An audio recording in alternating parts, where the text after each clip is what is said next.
혼자 살아남는 법. 여러분, 지금 이 순간에도 대한민국 어디선가는 이런 일이 벌어지고 있습니다. 74세 김영숙 할머니는 3일째 말 한마디 하지 못했습니다. 아침에 눈을 떠도 안녕하세요. 인사할 사람이 없고 밤늦게 잠자리에 들어도 오늘 고생했어 말해줄 이가 없습니다. 텔레비전 소리만이 그녀의 유일한 대화 상대입니다. 68세 박철수 어르신은 어제 현관에서 넘어져 머리를 다쳤지만 발견된 건 이웃이 신문이 쌓인 걸 이상히 여긴 사흘 후였습니다. 가족 연락처 있으세요? 라는 간호사의 질문에 그는 한참을 망설이다 고개를 저었습니다. 이게 바로 지금 우리나라에서 벌어지고 있는 일입니다. 그리고 더 충격적인 사실은 이게 바로 여러분의 미래라는 겁니다. 통계청 발표에 따르면 2045년 우리나라 1인 가구 비율은 37%를 넘어설 것으로 예측됩니다. 10명 중 거의 4명이 혼자 삽니다. 노인층만 보면 그 비율은 더욱 높아집니다. 혹시 지금 나는 아닐 거야 라고 생각하고 계신가요? 미안하지만 그 생각은 위험한 착각입니다. 자녀가 있어도 배우자가 있어도 결국 마지막에는 혼자 남게 되는 게 이 시대의 현실입니다. 왜냐하면 죽음은 순서가 있으니까요.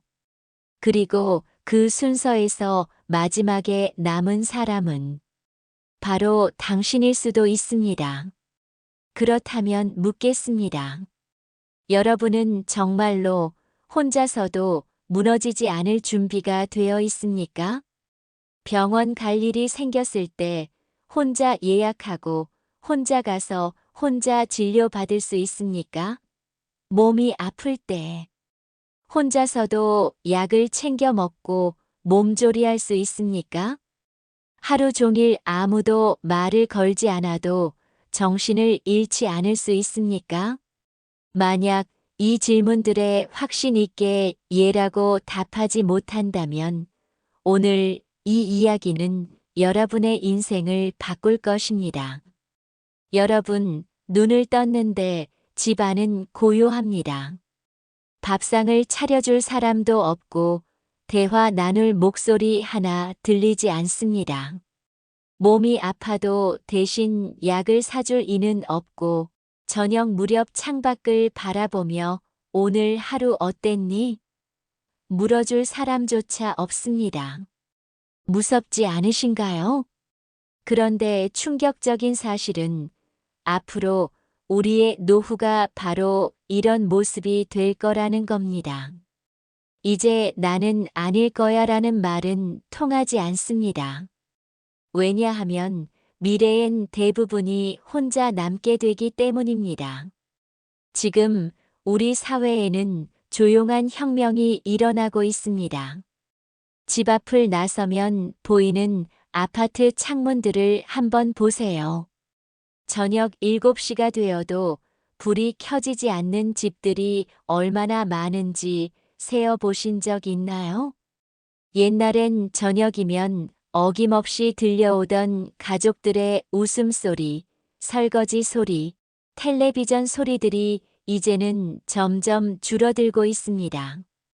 아침 7시 집에서 나와 출근하는 사람은 혼자입니다. 저녁 8시 퇴근해서 집으로 돌아오는 사람도 혼자입니다. 주말 오후 마트에서 장을 보는 사람도 1인용 반찬들만 골라 담습니다. 이건 선택이 아닙니다. 이건 시대의 흐름입니다. 통계가 이를 증명합니다. 1990년 우리나라 1인 가구 비율은 9%였습니다. 2020년에는 31.2%로 급증했습니다. 그리고 2045년에는 37.3%에 이를 것으로 전망됩니다. 더 충격적인 건 노인층 통계입니다. 65세 이상 노인 중 1인 가구 비율이 2020년 기준 19.8%인데 이 숫자는 계속해서 증가하고 있습니다. 왜 이런 일이 벌어지는 걸까요? 첫째, 결혼을 늦게 하거나 아예 하지 않는 사람들이 늘고 있습니다. 경제적 부담 때문에 개인의 자유를 중시하기 때문에 적당한 상대를 만나지 못해서 이유는 다양하지만 결과는 같습니다. 둘째, 자녀를 낳지 않거나 적게 낳는 저출산 현상입니다. 설령 결혼을 해도 아이가 없으면 결국 부부만 남습니다. 그리고 부부 중 한 명이 먼저 세상을 떠나면 나머지 한 명은 혼자 남습니다. 셋째, 자녀가 있어도 함께 살지 않는 문화가 확산되고 있습니다. 취업 때문에, 결혼 때문에, 독립 때문에 자녀들은 부모 곁을 떠납니다. 그리고 한번 떠난 자녀들은 다시 돌아오지 않습니다. 결국 우리 모두는 인생의 마지막 장면에서 혼자가 될 확률이 매우 높다는 것입니다. 이는 개인의 잘못이 아닙니다. 사회 구조가, 경제 시스템이, 문화가 그렇게 만든 것입니다. 그렇기 때문에 이제는 혼자 사는 것을 두려워하거나 부정할 것이 아니라 혼자서도 잘 살 수 있는 방법을 진지하게 준비해야 할 때입니다. 그렇다면 묻겠습니다. 여러분은 혼자 살아도 무너지지 않을 준비가 되어 있습니까? 불과 한 세대 전까지만 해도 부모는 당연히 자식에게 기대며 살았습니다. 내 늙은 날은 내가 책임져야지라는 말이 너무도 자연스러웠죠. 하지만 지금은 전혀 다릅니다. 자식들조차 취업, 결혼, 육아, 주거 문제에 치여 허덕입니다. 함께 살아도 마음의 거리는 멀어지고 각자 방 안에 스마트폰만 들여다보며 살아가죠. 실제 사례를 하나 들어보겠습니다. 김순희 할머니 77세는 아들 둘, 딸 하나를 두고 있습니다. 겉보기에는 든든해 보이죠? 하지만 현실은 이렇습니다. 큰아들은 부산에서 회사를 다닙니다. 회사 일로 주말에도 나가는 일이 잦고 승진을 위해 야근과 회식을 마다하지 않습니다. 며느리는 파트타임 일을 하면서 두 아이를 키우느라 정신이 없습니다. 둘째 아들은 취업을 못해서 35세가 되도록 취업준비생입니다. 경제적으로 독립하지 못해 오히려 할머니가 용돈을 주는 상황입니다. 딸은 시댁 모시기도 바빠서 친정에는 명절에나 얼굴을 비춥니다. 전화 통화도 한 달에 한 번 할까 말까 합니다. 이것이 현실입니다. 자식이 잘못해서가 아닙니다.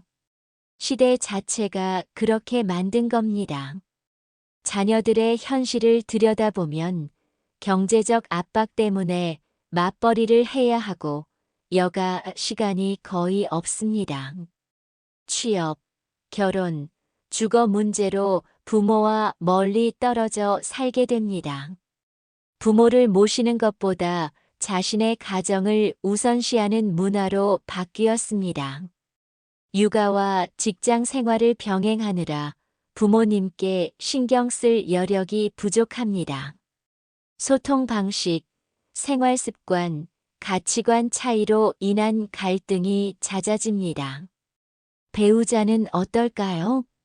평균 수명이 늘어나면서 백년해로라는 말이 현실이 되었지만 동시에 한 명이 먼저 세상을 떠날 확률도 높아졌습니다. 특히 남성의 평균 수명이 여성보다 짧아서 할머니 혼자 남는 경우가 많습니다. 또한 성격 차이, 건강 문제, 경제적 갈등 등으로 황혼 이혼하는 부부들도 늘고 있습니다. 늦은 나이에 이혼하면 새로운 인연을 만들기도 어렵고 자녀들과의 관계도 복잡해집니다. 가족에 대한 기대를 버리라는 게 아닙니다. 다만 가족이 영원히 내 곁에 있어줄 것이라는 막연한 기대에만 의존해서는 안 된다는 것입니다. 가족은 보너스이고 나 자신이 기본값이어야 합니다. 그러니 이제는 가족에 대한 기대보다 나 자신에 대한 준비가 더 필요한 시대입니다. 직장을 떠나는 순간 우리의 사회적 연결망은 무너집니다. 출근길의 인사, 점심자리의 대화, 회의실의 웃음소리. 은퇴와 동시에 모두 사라집니다. 정년퇴직한 박영수 씨 64세의 이야기를 들어보겠습니다. 첫 주에는 좋았어요. 이제 자유다 싶었거든요. 그런데 한 달이 지나니까 이상하더라고요. 아침에 일어나도 갈 곳이 없으니까. 점심시간에 혼자 밥 먹으려니까 너무 적적하고. 박 씨는 35년간 중견기업에서 근무했습니다. 부장까지 승진했고 동료들과의 관계도 원만했습니다. 하지만 은퇴 후 6개월 만에 그는 심각한 우울증에 빠졌습니다. 왜 이런 일이 벌어질까요? 직장이 제공했던 것들을 생각해 보세요.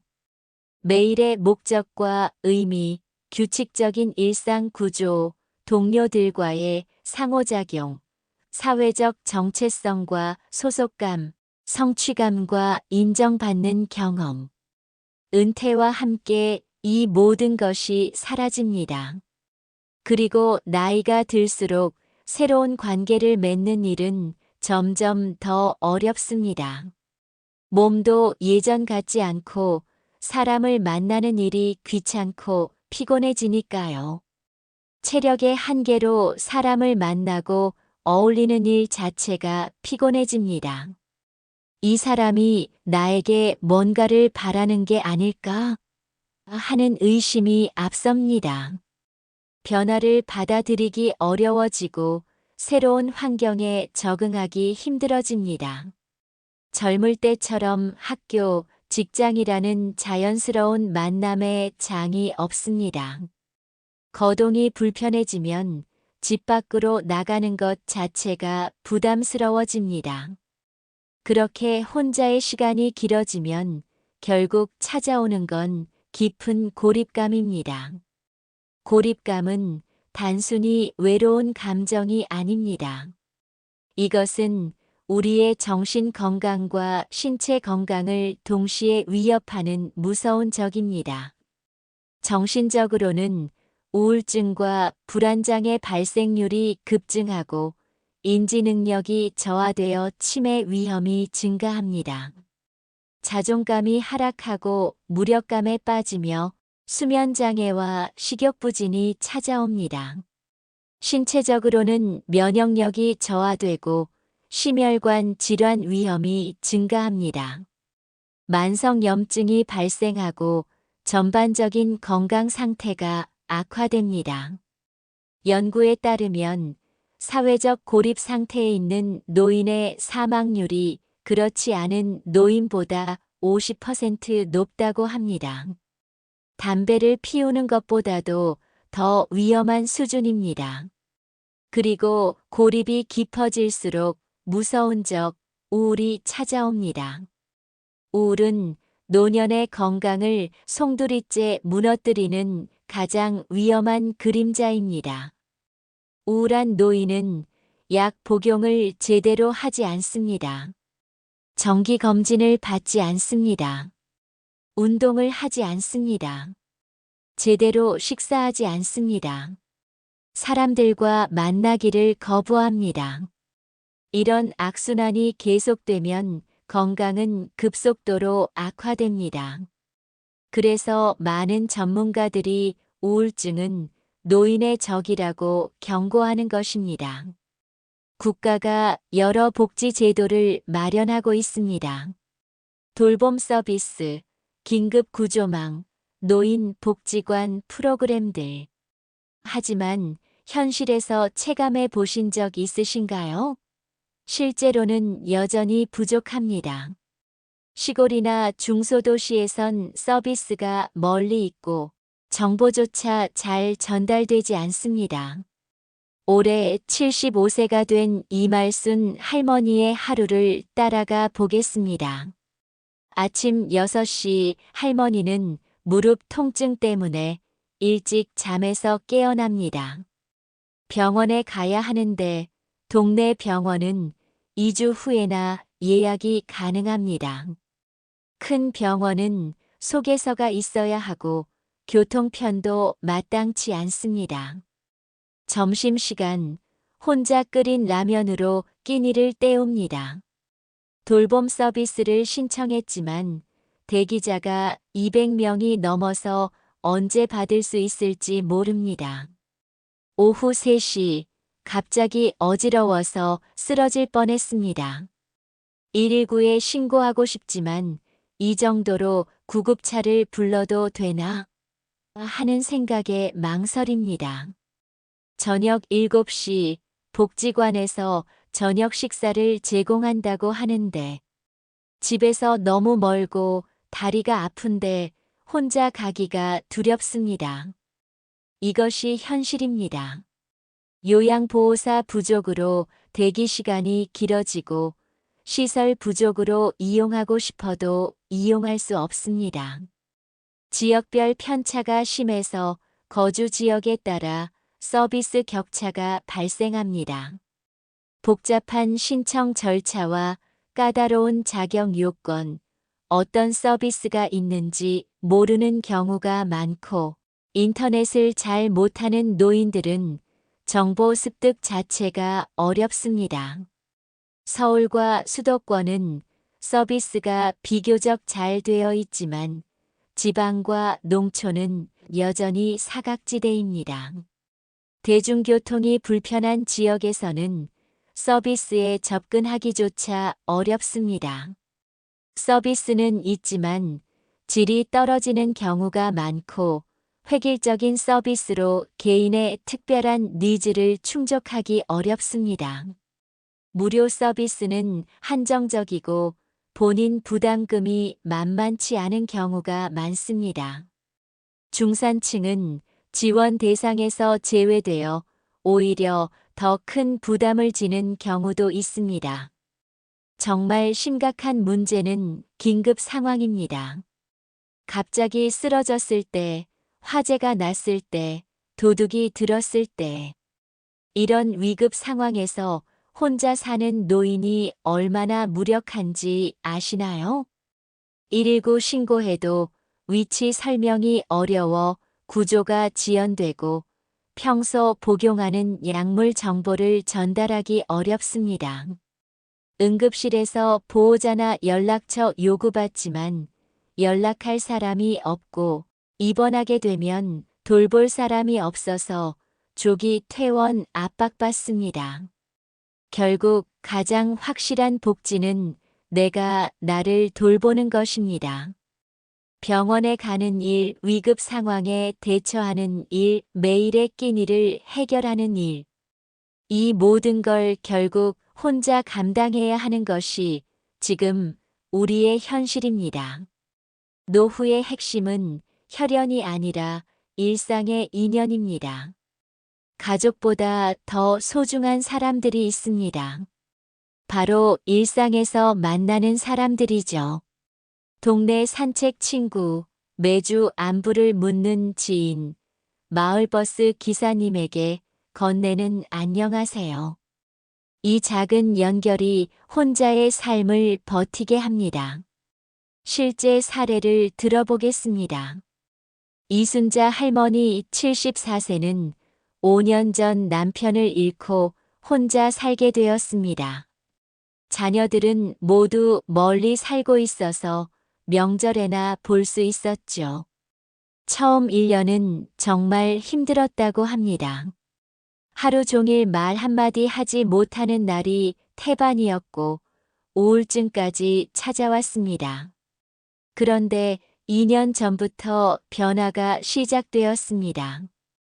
동네 마트에서 계산할 때 계산원 아주머니와 인사를 나누기 시작한 것입니다. 어머, 또 오셨네요. 오늘은 뭘 하실 거예요? 아, 오늘은 미역국을 끓여볼까 해서요.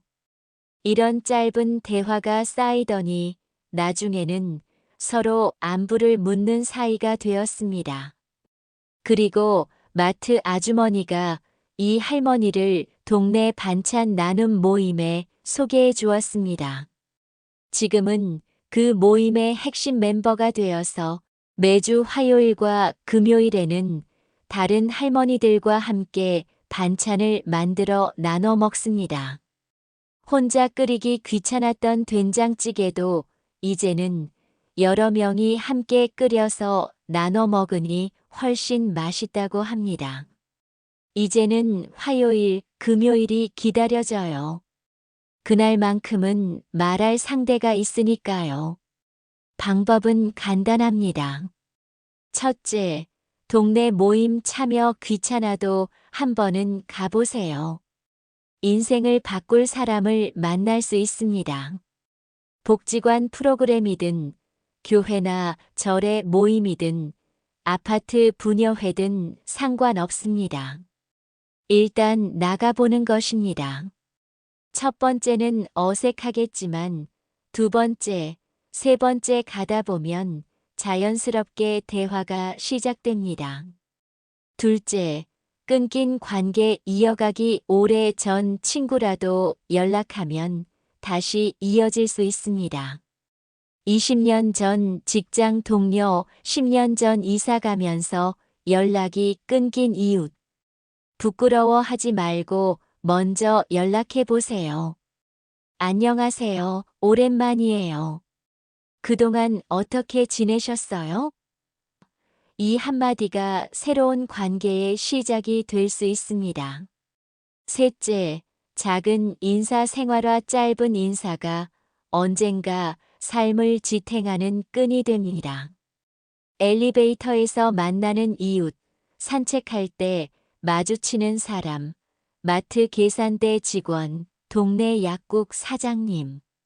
이들과 나누는 짧은 인사와 안부가 쌓이면 나중에는 진짜 도움이 되는 관계로 발전할 수 있습니다. 안녕하세요. 오늘 날씨 좋네요. 오늘도 수고 많으세요. 이런 간단한 말 한마디가 혼자 사는 삶에 온기를 불어넣습니다. 중요한 것은 이런 관계들을 은퇴 전부터 미리 준비해야 한다는 것입니다. 은퇴 후에 갑자기 관계를 만들려고 하면 어색하고 어렵습니다. 아직 일하고 있을 때, 건강할 때 미리미리 씨를 뿌려놔야 합니다. 혼자 사는 노인에게 건강은 아프지 않는 것이 아닙니다. 진짜 중요한 건 아플 때도 스스로 대처할 수 있는 힘입니다. 구체적 실천 방법을 알려드리겠습니다. 첫째, 직접 밥 챙겨 먹기 라면이나 빵으로 때우면 몸은 금방 무너집니다.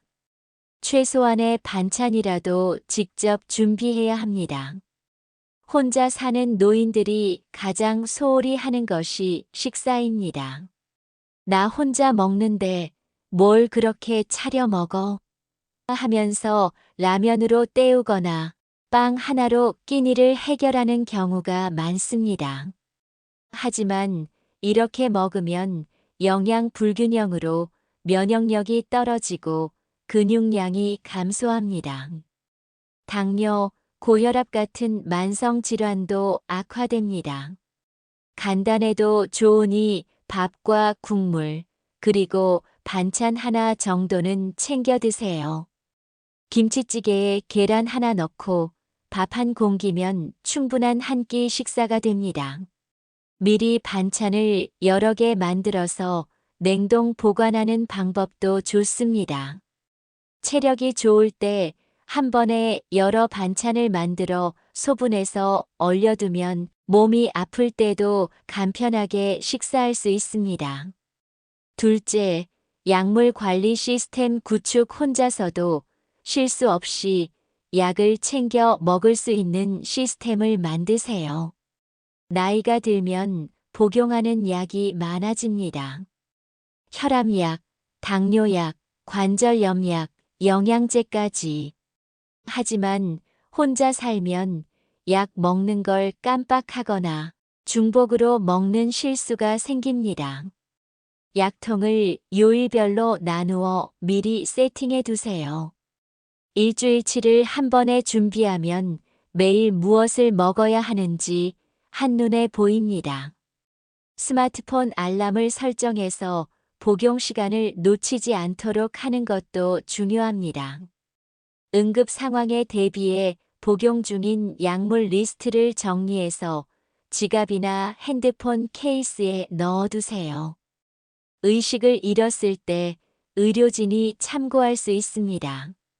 셋째, 정기 건강 점검. 병원 가는 일을 미루지 마세요.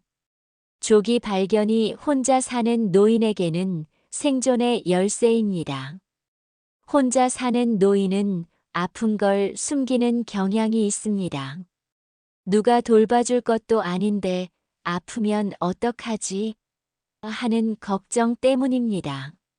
하지만 이런 생각이 더 위험합니다. 6개월에 한 번은 종합 검진을 받으세요. 혈압, 혈당, 콜레스테롤 같은 기본 수치를 정기적으로 체크하고 암 검진도 놓치지 마세요. 조기에 발견하면 혼자서도 충분히 관리할 수 있는 질병들이 많습니다. 병원에 갈 때는 증상을 미리 메모해 가세요. 언제부터 아팠는지, 어떤 식으로 아픈지, 무엇을 했을 때 더 아픈지. 혼자 사는 노인일수록 의사에게 정확히 전달하는 것이 중요합니다. 넷째, 응급 상황 대비책. 갑자기 쓰러졌을 때를 대비한 준비가 필요합니다. 응급 연락처를 핸드폰과 집 전화기 옆에 적어 놓으세요. 119는 물론이고 자주 가는 병원, 동네 의원, 가까운 가족이나 지인 연락처도 포함해야 합니다. 집 안 곳곳에 응급 상황 메모를 붙여두는 것도 좋습니다. 당뇨 환자, 혈압약 복용 중, 병원 정기 진료 같은 정보를 써놓으면 응급실에서 빠른 처치를 받을 수 있습니다. 웨어러블 기기나 응급벨을 활용하는 방법도 있습니다. 넘어지거나 의식을 잃으면 자동으로 신고되는 시스템도 있으니 경제적 여건이 된다면 고려해 보세요. 다섯째, 운동과 재활 근력과 균형 감각을 잃으면 독립적인 생활이 불가능해집니다. 혼자 사는 노인에게 낙상은 생명을 위협하는 사고입니다. 화장실에서 넘어져서 며칠 동안 발견되지 않는 경우도 있습니다. 따라서 평소 근력 운동과 균형 감각 훈련이 필수입니다. 매일 30분씩 동네 한 바퀴 걷기, 집 안에서 스쿼트 10개씩 하기, 한 발로 서 있기 연습 같은 간단한 운동이라도 꾸준히 하세요. 물리치료사가 추천하는 노인 운동 프로그램을 유튜브에서 찾아서 따라하는 것도 좋습니다. 몸이 아파서 움직이기 싫어도 최소한의 활동은 유지해야 합니다. 침대에만 누워 있으면 근육이 빠르게 줄어들고 회복이 더 어려워집니다. 혼자 살 때 가장 무서운 순간은 갑작스럽게 위험에 처했을 때입니다. 쓰러졌을 때, 도둑이 들었을 때, 화재가 났을 때. 이런 상황에서 스스로를 지킬 수 있는 시스템을 미리 구축해야 합니다. 첫째, 일상 체크 시스템. 매일 안부를 확인할 수 있는 루틴을 만드세요. 김영철 어르신 69세는 혼자 살면서 매일 아침 8시에 동네 친구에게 좋은 아침 메시지를 보냅니다. 간단한 인사이지만 만약 이 메시지가 오지 않으면 친구가 안부를 확인하러 옵니다. 실제로 작년 겨울 김 어르신이 독감으로 3일간 앓아 누워 있을 때 이 시스템 덕분에 빠르게 도움을 받을 수 있었습니다. 이런 체크 시스템은 거창할 필요가 없습니다. 매일 정해진 시간에 가족이나 친구에게 안부 메시지 보내기. 동네 마트나 약국에 이틀 안 보이면 연락해달라 부탁하기. 이웃과 신문이나 우유 배달 확인하는 약속하기. 복지관이나 경로당 출석을 규칙적으로 하기. 둘째, 응급 연락망 구축. 위급할 때 즉시 연락할 수 있는 3단계 연락망을 준비하세요. 1단계, 가장 가까운 이웃이나 친구 10분 내에 도착 가능한 사람. 2단계, 가족이나 친척 1시간 내 연락 가능한 사람. 3단계, 119, 병원, 경찰서 등 공식 기관. 각 연락처를 집 안 여러 곳에 붙여놓고 핸드폰 단축 다이얼에도 저장해 두세요. 특히 시력이 나쁘신 분들은 큰 글씨로 인쇄해서 전화기 바로 옆에 붙여놓는 것이 중요합니다. 셋째, 안전한 주거 환경 조성. 집안에서 일어날 수 있는 사고를 미리 예방하세요. 화장실과 계단에 안전 손잡이 설치하기, 문턱이나 카펫 같은 걸림돌 제거하기, 충분한 조명 확보하기, 미끄럼 방지 매트 깔기 등이 기본입니다. 또한 가스밸브, 전기 차단기 위치를 명확히 알아두고 정기적으로 작동 상태를 점검하세요. 화재 감지기와 가스 감지기도 배터리를 주기적으로 교체해 주어야 합니다. 넷째, 중요 서류 정리. 응급 상황에서 필요한 서류들을 한 곳에 모아두세요. 보험증, 진료 기록, 복용 약물 리스트, 알레르기 정보, 응급 연락처, 통장과 도장, 신분증, 사본 등을 하나의 파일에 정리해서 찾기 쉬운 곳에 보관하세요. 특히 의료 정보는 별도로 카드를 만들어서 지갑에 넣고 다니시기 바랍니다. 당뇨 환자, 페니실린 알레르기, 병원 심장내과 진료 중 같은 정보가 응급실에서 생명을 구할 수 있습니다. 다섯째, 정기적인 안전 점검. 한 달에 한 번은 안전시설을 점검하세요. 화재 감지기 작동 확인, 비상구 접근 가능 여부 확인, 응급 약품 유효기간 확인, 손전등 배터리 확인, 응급 연락처 업데이트 등을 체크리스트로 만들어서 정기적으로 점검하세요.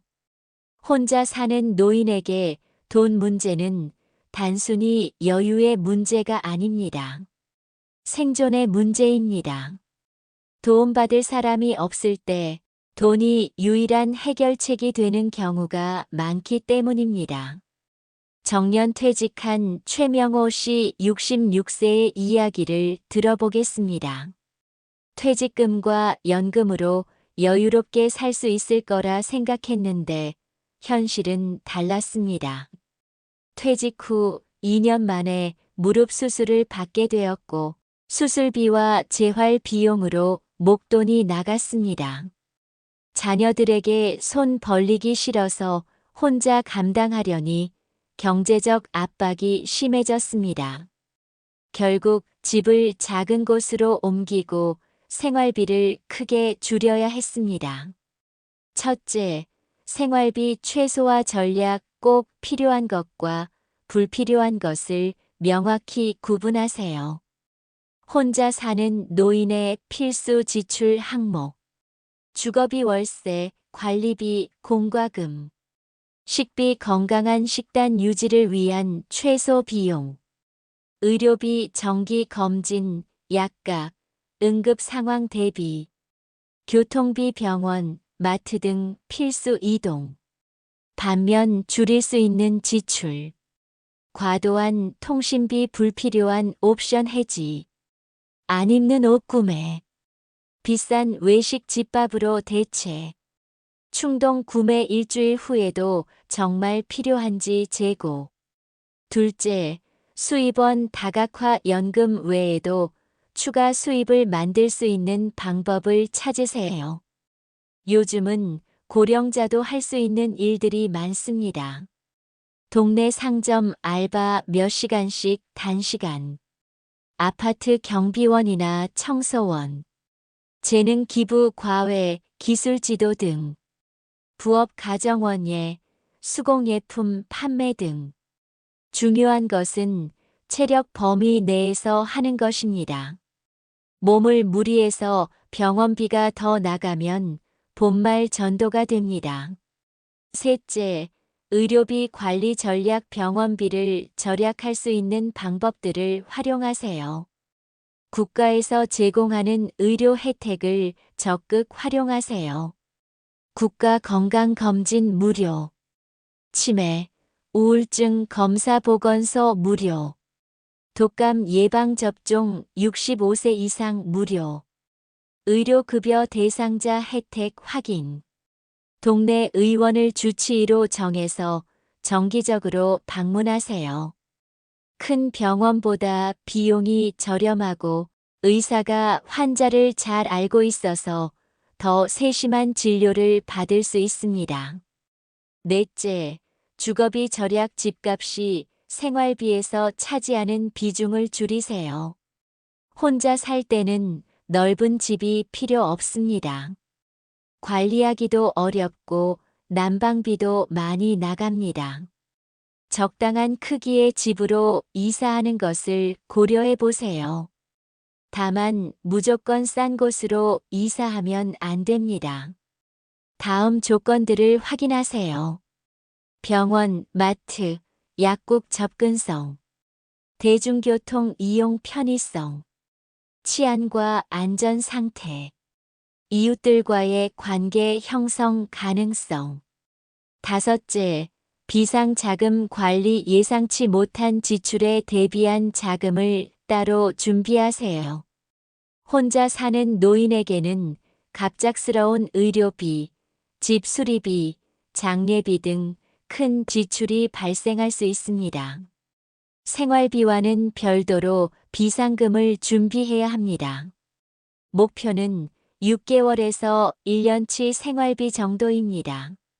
한 번에 모으기 어렵다면 매월 조금씩이라도 따로 모아두세요.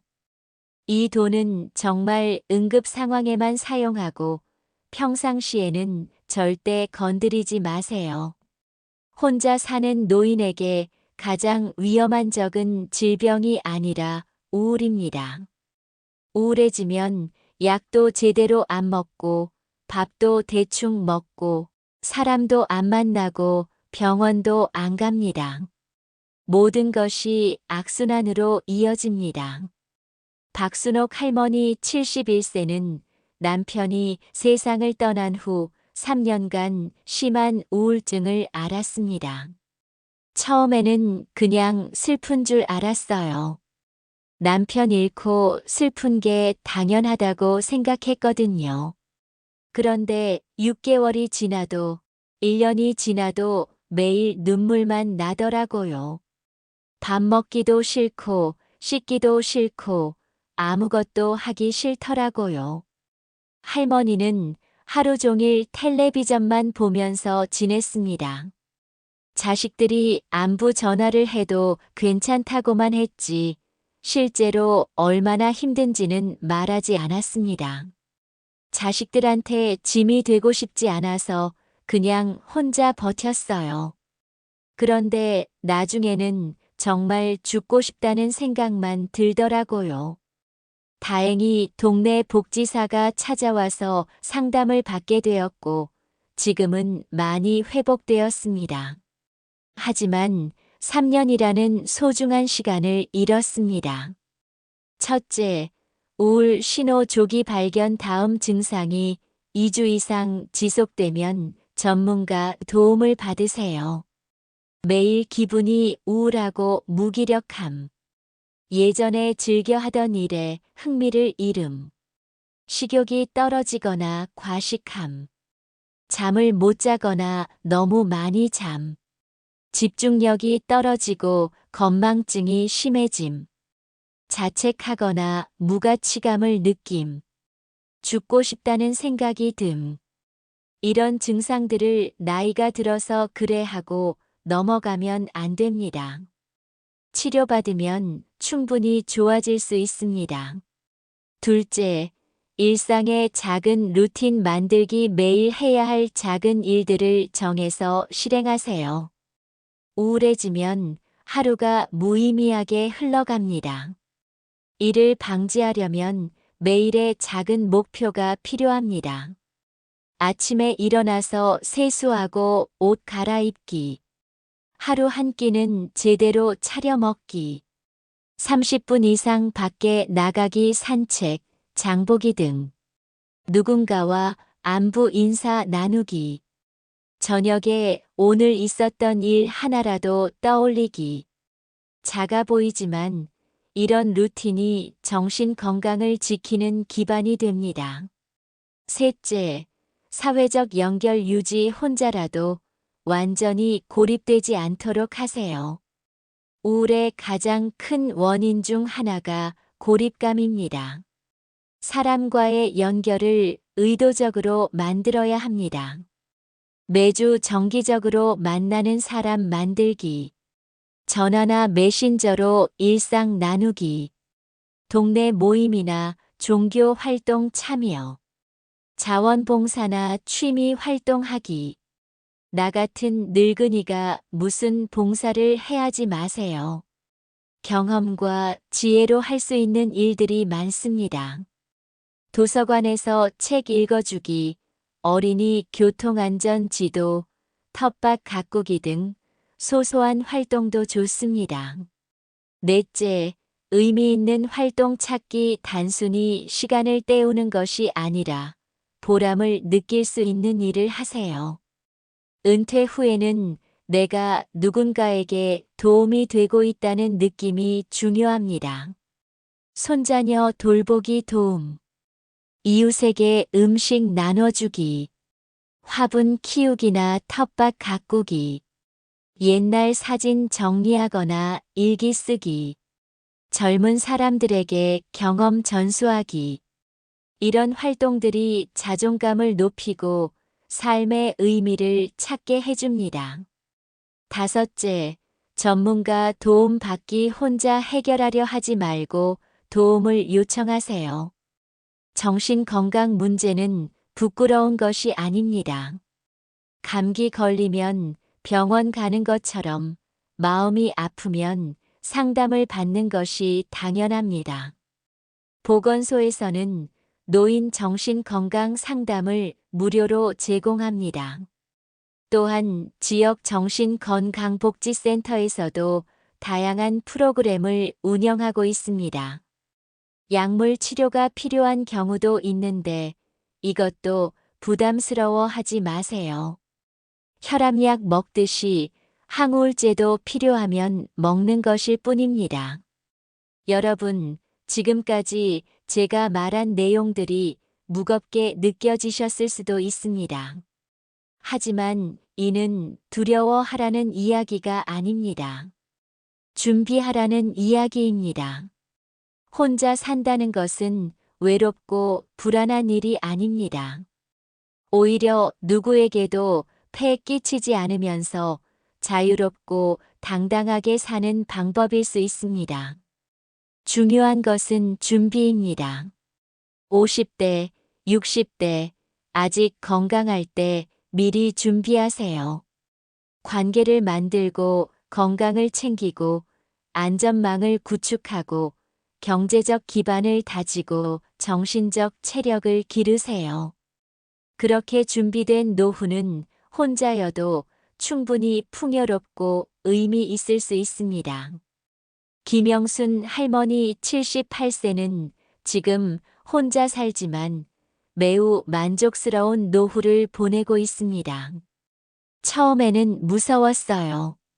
남편 없이 혼자 살 생각을 하니까. 그런데 지금은 오히려 자유로워요. 아무한테 눈치 보지 않고 내가 하고 싶은 대로 살 수 있으니까요. 할머니는 매주 화요일과 목요일에 동네 복지관에서 요리 봉사를 하고 주말에는 손자와 화상 통화를 합니다. 매일 아침 30분씩 동네를 산책하면서 안면 있는 이웃들과 인사를 나눕니다. 혼자 사는 게 외로운 게 아니에요. 준비 없이 혼자 사는 게 외로운 거죠. 바로 이겁니다. 준비된 노후, 준비된 혼삶은 충분히 행복할 수 있습니다. 그러니 지금부터 시작하세요. 오늘 동네에서 새로운 사람 한 명과 인사를 나누세요. 이번 주에 건강검진 예약을 잡으세요. 다음 달부터 비상금 모으기를 시작하세요. 올해 안에 새로운 취미나 모임에 참여해 보세요. 미래의 나를 위한 투자입니다. 그 미래의 나는 여러분이 오늘 한 준비들에 대해 고마워할 것입니다. 혼자여도 무너지지 않는 삶. 그것은 선택이 아니라 필수입니다. 그리고 그 삶은 충분히 아름답고 의미 있을 수 있습니다. 이상으로 혼자 살아남는 법에 대한 이야기를 마치겠습니다. 여러분의 준비된 노후를 응원합니다. 핵심 요약 1. 관계 혈연보다 일상의 인연을 소중히 하라. 2. 건강 아플 때도 스스로 대처할 수 있는 시스템을 만들라. 3. 안전 응급 상황에 대비한 연락망과 체크 시스템을 구축하라. 4. 경제 최소 생활비 계산과 비상금 준비는 필수다. 5. 정신 우울을 조기에 발견하고 전문가 도움을 받아라. 지금 당장 실천할 수 있는 3가지. 동네에서 새로운 인사관계 만들기. 응급 연락처 정리하고 가족과 공유하기. 6개월치 생활비 비상금 모으기 시작하기. 여러분도 할 수 있어요. 준비된 노후는 외롭지 않습니다. 공감하신다면 구독과 댓글을 남겨주세요.